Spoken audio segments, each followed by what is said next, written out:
আমার স্নেহের ছাত্রছাত্রীরা, তোমাদের জন্য আজ আমি আবার নতুন একটি বিষয় নিয়ে আলাপ আলোচনা করতে এলাম। আজকের আলোচনায় আমি মূলত নবম শ্রেণী থেকে পড়াবো। নবম শ্রেণীর তৃতীয় অধ্যায় অর্থাৎ ঊনবিংশ শতকের ইউরোপ, রাজতান্ত্রিক ও জাতীয়তাবাদী ভাবধারার সংঘাত, এখান থেকেই পড়াবো। আমার আজকের আলোচ্য বিষয় ফেব্রুয়ারি বিপ্লব।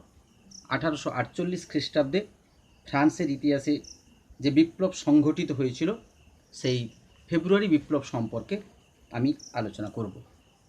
মূলত 1830 খ্রিস্টাব্দে জুলাই বিপ্লবের ফলে ফরাসি পার্লামেন্টের সিদ্ধান্ত অনুসারে অর্লিয়েন্স বংশের রাজকুমার লুই ফিলিপ ফ্রান্সের সিংহাসনে অধিষ্ঠিত হন। ইতিহাসে তিনিই হচ্ছেন প্রথম নাগরিক রাজা। লুই ফিলিপ বিপ্লবী আদর্শের প্রতি শ্রদ্ধাশীল ছিলেন, ফলে নানা প্রকার উদারনৈতিক সংস্কার সাধন করতে তিনি শুরু করলেন এবং এই সংস্কার সাধনের মাধ্যমে তিনি ফরাসি জাতির সহানুভূতি অর্জনে সচেষ্ট হলেন। তা সত্ত্বেও তার শাসন ব্যবস্থার বিরুদ্ধে ক্রমান্বয়ে ক্ষোভ জমে ওঠে এবং 1848 খ্রিস্টাব্দে তা ফেব্রুয়ারি বিপ্লবের মধ্য দিয়ে পরিণতিপ্রাপ্ত হয় এবং লুই ফিলিপের পতন ঘটে। আমরা এই বিপ্লবের কারণগুলি আলোচনা করব। বিপ্লবের সূচনা হয়েছিল 1848 খ্রিস্টাব্দের 24 ফেব্রুয়ারি। প্রতিটি বিপ্লবের ক্ষেত্রে যেমন কিছু কারণ থাকে, ঠিক তেমনি 1848 খ্রিস্টাব্দের এই ফেব্রুয়ারি বিপ্লবের ক্ষেত্রেও বেশ কিছু কারণ পরিলক্ষিত হয়েছিল। প্রথম কারণ হিসাবে আমরা আলোচনা করব জনগণের ক্ষোভ, অর্থাৎ লুই ফিলিপ সিংহাসন লাভের সময় ফ্রান্সের রাজনীতি অত্যন্ত জটিল ছিল। নানান দৃষ্টিভঙ্গি, নানান মতবাদ, নানান ধরনের রাজনৈতিক অর্থনৈতিক সাধনার দ্বারা, রাজনৈতিক অর্থনৈতিক স্বার্থের দ্বারা বিভিন্ন লোকজনের মধ্যে নানান ভাবনার বিকাশ ঘটেছিল। স্বাধীনভাবে কাজ করা লুই ফিলিপের পক্ষে কঠিন হয়ে উঠেছিল এই ধরনের বিভিন্ন স্বার্থের মানুষকে একত্রিত করা। সাম্রাজ্যের মধ্যে কৃষক, শ্রমিক, মধ্যবিত্তদের একাংশ তারা ভোটাধিকার না পেয়ে ক্ষোভে ফেটে পড়েছিলেন। লুই ফিলিপের উপর তাদের ক্ষোভ ক্রমান্বয়ে জমতে শুরু করেছিল। এমতো পরিস্থিতিতে জুলাই বিপ্লবের মধ্যে ফেব্রুয়ারি বিপ্লবের বীজ নিহিত ছিল। অর্থাৎ জুলাই বিপ্লবে যে প্রশাসন যন্ত্র প্রতিষ্ঠিত হয়েছিল, জুলাই রাজতন্ত্র প্রতিষ্ঠিত হয়েছিল, তা কিন্তু মানুষের আশা আকাঙ্ক্ষাকে পূরণ করতে পারেনি। ফলে মানুষের মধ্যে ক্ষোভ লক্ষ্য করা গেছিল, যে ক্ষোভই 1848 খ্রিস্টাব্দের বিপ্লবের একটি গুরুত্বপূর্ণ কারণ ছিল। দ্বিতীয় কারণ হিসেবে আমরা আলোচনা করব রাজনৈতিক দলগুলির ক্ষোভ। অর্থাৎ আলোচ্য সময়ে ফ্রান্সে বেশ কয়েকটি রাজনৈতিক দলের উদ্ভব হয়েছিল এবং এই রাজনৈতিক দলগুলির ভিন্ন ভিন্ন মতাদর্শ, ভিন্ন ভিন্ন দৃষ্টিভঙ্গি ছিল। রাজা লুই ফিলিপের পক্ষে কোনো রাজনৈতিক দলের সমর্থন আদায় করা সম্ভবপর হয়নি, কারণ ন্যায্য অধিকার নীতি অনুযায়ী যে সমস্ত রাজতন্ত্রের সমর্থক ছিলেন তারা মনে করেছেন ফরাসি সিংহাসনের উপর লুই ফিলিপের কোনো বৈধ অধিকার নেই, কারণ লুই ফিলিপ প্রচলিত যে রাজতন্ত্র ছিল ফ্রান্সে, সেই রাজতন্ত্রের প্রতিভূ ছিলেন না। ফলে তিনি অবৈধভাবে বা বেআইনিভাবে শাসন ব্যবস্থাকে দখল করেছেন। ক্যাথলিকপন্থী যারা ছিলেন তারা লুই ফিলিপ প্রবর্তিত ধর্মনিরপেক্ষ নীতির ঘোর বিরোধী ছিলেন। লুই ফিলিপ যেহেতু উদার ছিলেন, তাই তিনি ধর্মনিরপেক্ষ নীতি গ্রহণ করেছিলেন। এক্ষেত্রে ক্যাথলিকরা তারা বিরোধিতা করেছেন। বোনাপার্টিস্ট দল যারা নেপোলিয়নপন্থী, তারা নেপোলিয়ন বোনাপার্টের অনুগামী হিসেবে প্রথমে তার পুত্র এবং তার মৃত্যুর পর তার ভ্রাতুষ্পুত্র লুই বোনাপার্টকে ফ্রান্সের সিংহাসনে বসাতে উৎসাহী হয়েছিলেন, কিন্তু সেটা বাস্তবায়িত না হয় তারা এর বিরোধিতা করেছিলেন। প্রজাতান্ত্রিক যারা ছিলেন তারা এই রাজতন্ত্রের প্রতি ক্ষুব্ধ ছিলেন, কারণ সম্পত্তির ভিত্তিতে ভোটাধিকার আইনের ফলে দেশের বৃহত্তম সংখ্যক মানুষ ভোটাধিকার থেকে বঞ্চিত হয়েছিল। এক্ষেত্রে তাদের ক্ষোভ ছিল। তৃতীয় কারণ হিসেবে আমরা আলোচনা করব শ্রমিকদের ক্ষোভ। আলোচ্য সময়ে ফ্রান্সের শিল্প কারখানায় শ্রমিকদের অবস্থা খুব শোচনীয় ছিল। শ্রমিক ছাঁটাই হচ্ছিল, তাদের কঠোর পরিশ্রম করতে হতো, অস্বাস্থ্যকর পরিবেশে বসবাস করতে হতো, কিন্তু সেই তুলনায় তাদের মজুরি ছিল না। অথচ লুই ফিলিপ তার কোনো প্রতিক্রিয়ার ব্যবস্থা করেনি। লুই ফিলিপ এর কোনো প্রতিকারই করেননি। ফলশ্রুতি হিসাবে তাদের স্লোগান ছিল ব্রেড অর লেড, অর্থাৎ শ্রমিকরা তাদের রুটির জন্য আন্দোলন করছিল। তাদের কাছে প্রয়োজন ছিল ন্যায্য মজুরি এবং তাদের চাহিদা পূরণ করা। তা কিন্তু সম্ভব না হয় এই বিপ্লব বাস্তবায়িত হয়েছিল। পরবর্তী কারণ হিসাবে 4 নম্বর কারণ হিসেবে আমরা আলোচনা করব আর্থিক অসন্তোষের কথা। অর্থাৎ প্রাকৃতিক কারণে শস্যহানি এবং শিল্প বাণিজ্যের মন্দার কারণে যখন খাদ্য সংকট তীব্র আকার ধারণ করেছে, তখন লুই ফিলিপ এর কোনো প্রকার সমাধানের চেষ্টা করেননি। লা ভেন্ডিলিও, প্যারিস, প্রভেন্স, স্ট্রাসবুর্গ, বোলেন প্রভৃতি জায়গায় বিদ্রোহ হয়েছিল। আর এই বিদ্রোহগুলোর পেছনে মূল উদ্দেশ্য ছিল, মূল কারণ ছিল অর্থ সংকট। ধনী বুর্জোয়াদের বিরুদ্ধে অপেক্ষাকৃত কম ধনী যে বুর্জোরা, তারা অসন্তুষ্ট হয়ে পড়েছিল। অর্থনৈতিক বৈষম্য, অর্থনৈতিক ক্ষেত্রে মানুষের চাহিদা পূরণ না হওয়া এই বিদ্রোহের একটি অন্যতম কারণ ছিল। 5 নম্বর কারণ হিসাবে আমরা আলোচনা করব ভ্রান্ত বিদেশ নীতি। অর্থাৎ এই বিদেশ নীতির ক্ষেত্রে আমরা যেটুকু দেখেছিলাম, লুই ফিলিপ তার যে বিদেশ নীতি পরিচালনা করেছিলেন, সেই বিদেশ নীতির মধ্যে কোনো ইতিবাচক দিক ছিল না। অর্থাৎ বৈদেশিক যুদ্ধ এড়াতে শান্তি রক্ষা করার নীতি তিনি গ্রহণ করেছেন। অথচ পোল্যান্ড ও ইটালির জাতীয়তাবাদী আন্দোলনে তিনি নিরপেক্ষ ছিলেন। বেলজিয়ামের স্বাধীনতা যুদ্ধের নেতৃত্ব গ্রহণে তিনি ব্যর্থ হয়েছিলেন। মিশর ও তুরস্কের বিরোধে ভুল নীতি গ্রহণ করেছিলেন। আফ্রিকা ও নিকট প্রাচ্যে ভুল বিদেশ নীতি গ্রহণ করেছেন। এইভাবে দুর্বল এবং নিষ্ক্রিয় বিদেশ নীতি গ্রহণ করার ফলশ্রুতি হিসাবে গৌরবপ্রিয় ফরাসি জাতি ক্ষুব্ধ হয়েছিল। ফরাসি জাতির কাছে এটা অত্যন্ত দুর্ভাগ্যজনক ব্যাপার ছিল, যার কারণ হিসেবে বা যার ফলশ্রুতি হিসাবে তারা কিন্তু এই লুই ফিলিপের শাসনকালকে আদৌ মেনে নিতে পারেনি। আমরা পরবর্তী কারণ হিসাবে আলোচনা করব এই বিপ্লবের প্রত্যক্ষ কারণ এবং তার বিপ্লবের সূচনা।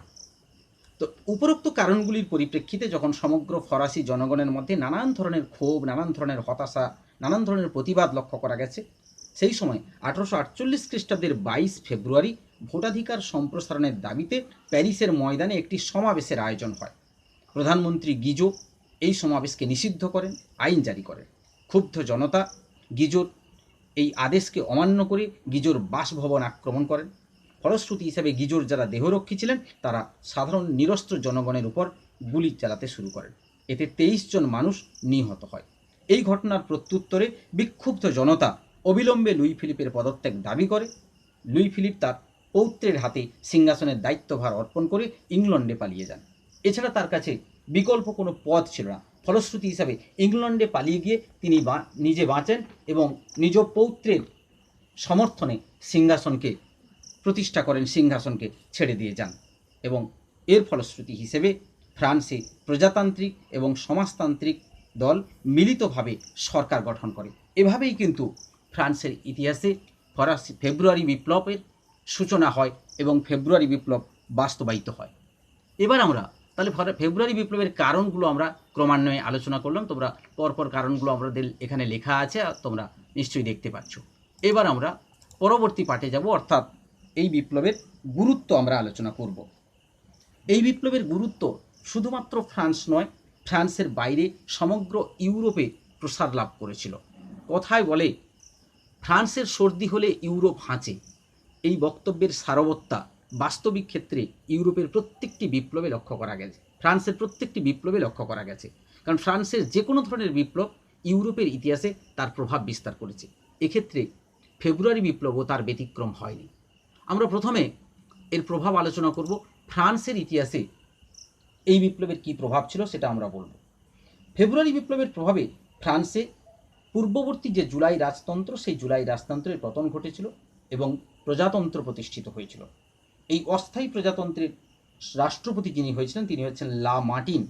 এই প্রজাতান্ত্রিক সরকারের বিভিন্ন জনহিতকর প্রকল্প সাধারণ মানুষকে ক্রমান্বয়ে খুশি করেছিল, আনন্দিত করেছিল। ফলে সাধারণ মানুষ এই প্রজাতন্ত্রের সপক্ষে ছিল। দ্বিতীয় ক্ষেত্রে আমরা আলোচনা করব ইউরোপের বিভিন্ন দেশে বিপ্লবের প্রভাব। ফ্রান্সের ইতিহাসে ফেব্রুয়ারি বিপ্লব নানান ধরনের হিতকর প্রভাব বিস্তার করলেও ইউরোপের ইতিহাসে এর কী প্রভাব ছিল আমরা ক্রমান্বয়ে সেগুলো আলোচনা করব। ইউরোপের দেশগুলির মধ্যে প্রথমে আমরা জার্মানির কথা বলবো। জার্মানিতে ফেব্রুয়ারি বিপ্লবের কী প্রভাব পড়েছিল। আসলে ফেব্রুয়ারি বিপ্লবের প্রভাবে জার্মানির বিভিন্ন রাজ্য, যেমন প্রাসিয়া, স্যাক্সনি, হ্যানোভার, ব্যাভেরিয়া, ব্যাডেন, এই সমস্ত রাজ্যগুলিতে উদারনৈতিক গণ আন্দোলন শুরু হয়েছিল। এবং আন্দোলনের চাপে এইসব রাজ্যের যারা শাসক ছিলেন তারাও কিন্তু উদারনৈতিক শাসন ব্যবস্থা গ্রহণ করতে বাধ্য হয়েছিলেন। দ্বিতীয় দেশ হিসাবে আমরা ইটালির কথা বলবো, যে ইটালি রাষ্ট্রে ফেব্রুয়ারি বিপ্লবের প্রভাব গভীরভাবে অনুভূত হয়েছিল। ইটালির Parma, Modena, Tuscany, Venice, Sicily, Naples, এমনকি পোপের রাজ্য এক্ষেত্রে বিপ্লবের আঙিনায় এসেছিল। ফেব্রুয়ারি বিপ্লবের প্রভাব এই রাজ্যগুলিতে পড়েছিল। এর ফলশ্রুতি হিসাবে বেশ কয়েকটি রাজ্যে রাজতান্ত্রিক শাসনের পরিবর্তে প্রজাতন্ত্র প্রতিষ্ঠিত হয়েছিল। ইউরোপের তৃতীয় দেশ হিসাবে আমরা অস্ট্রিয়ার কথা বলবো, যে অস্ট্রিয়ায় মেটারনিক তার আধিপত্য বিস্তার করেছিল, যে অস্ট্রিয়ার প্রিন্স মেটারনিক সমগ্র ইউরোপের উপর তার ক্ষমতা প্রতিষ্ঠা করেছিল। সেই অস্ট্রিয়ায় মেটারনিক তার নিজ সাম্রাজ্যকে বিদ্রোহীর ভয়ঙ্কর প্রভাবের মধ্যে পড়েছিল। সেখানে কিন্তু ভয়ঙ্কর বিপ্লব ভয়ঙ্কর আকার ধারণ করেছিল। বিদ্রোহী জনতা রাজধানী ভিয়েনায় মেটারনিকের বাসভবনকে আক্রমণ করেছিল। মেটারনিক পালিয়ে যেতে বাধ্য হয়েছিলেন এবং তিনি ইংল্যান্ডে আশ্রয় নিয়েছিলেন। এইভাবে অস্ট্রিয়ার ক্ষেত্রেও কিন্তু উদারনৈতিক প্রশাসন ব্যবস্থা বা সংবিধান চালু হয়েছিল। পরবর্তী রাষ্ট্র হিসেবে আমরা ডেনমার্কের কথা বলবো। ফেব্রুয়ারি বিপ্লবের প্রভাবে ডেনমার্কের রাজা সপ্তম ফ্রেডারিক সংবিধান সভার অধিবেশন ডাকতে বাধ্য হয়েছিলেন এবং পূর্বতন শাসন ব্যবস্থার পরিবর্তন ঘটিয়ে নতুন করে উদারনৈতিক ব্যবস্থা গ্রহণে প্রস্তুত হয়েছিলেন। আমরা গুরুত্বের ক্ষেত্রে প্রথমে ফ্রান্সে তার প্রভাব আলোচনা করলাম, তারপর ইউরোপের বিভিন্ন দেশ অর্থাৎ জার্মানি, ইটালি, অস্ট্রিয়া, ডেনমার্ক, এই রাষ্ট্রগুলির অভ্যন্তরে যে বিভিন্ন রাজ্য আছে সেই রাজ্যগুলিতে এই বিপ্লবের কী প্রভাব পড়েছিল তাও কিন্তু আমরা আলোচনা করলাম। আমরা একটু মূল্যায়ন আলোচনা করব, একটু মূল্যায়নে যাব যে ফেব্রুয়ারি বিপ্লবের বিভিন্ন দিক আমরা আলাপ আলোচনা করেছি। কবে শুরু হয়েছিল, কোথায় শুরু হয়েছিল, এর কারণ কী ছিল, এর গুরুত্ব কী ছিল, এগুলো আমরা আলোচনা করেছি। এবারে সবশেষে আমরা বলবো যে ফেব্রুয়ারি বিপ্লবের ফলে যে প্রজাতান্ত্রিক সরকার প্রতিষ্ঠিত হয়েছিল সেই প্রজাতান্ত্রিক সরকার পূর্ববর্তী সরকারগুলোর চাইতে অনেক বেশি জনপ্রিয় ছিল। এই সরকার ছিল সার্বজনীন, যেখানে ভোটাধিকার, শিক্ষা বিস্তার, শ্রমিকের স্বার্থ রক্ষা, বেকারত্ব দূর করা, এই বিষয়গুলিকে অনেক বেশি গুরুত্ব দেওয়া হয়েছিল, ইতিবাচক উদ্যোগ নেওয়া হয়েছিল এই বিষয়গুলিতে। এই জন্য কার্ল মার্কস, যিনি কমিউনিস্ট দলের প্রতিষ্ঠাতা ছিলেন, সেই কার্ল মার্কস ফেব্রুয়ারি বিপ্লবকে একটি সুন্দর অভিধায় অভিহিত করেছেন। সেই অভিধাটি হলো সুন্দর বিপ্লব। অর্থাৎ কার্ল মার্কসের এই সুন্দর বিপ্লব কথাটির মধ্য দিয়েই আমাদের আজকের যে আলোচ্য বিষয় অর্থাৎ ফেব্রুয়ারি বিপ্লব সেটা আমরা শেষ করব। আশা করি তোমরা ফেব্রুয়ারি বিপ্লব সম্পর্কে বুঝতে পেরেছো। আজকের মতো আমার ক্লাস এখানে শেষ করছি। তোমাদেরকে অসংখ্য ধন্যবাদ এবং ভালোবাসা জানাই।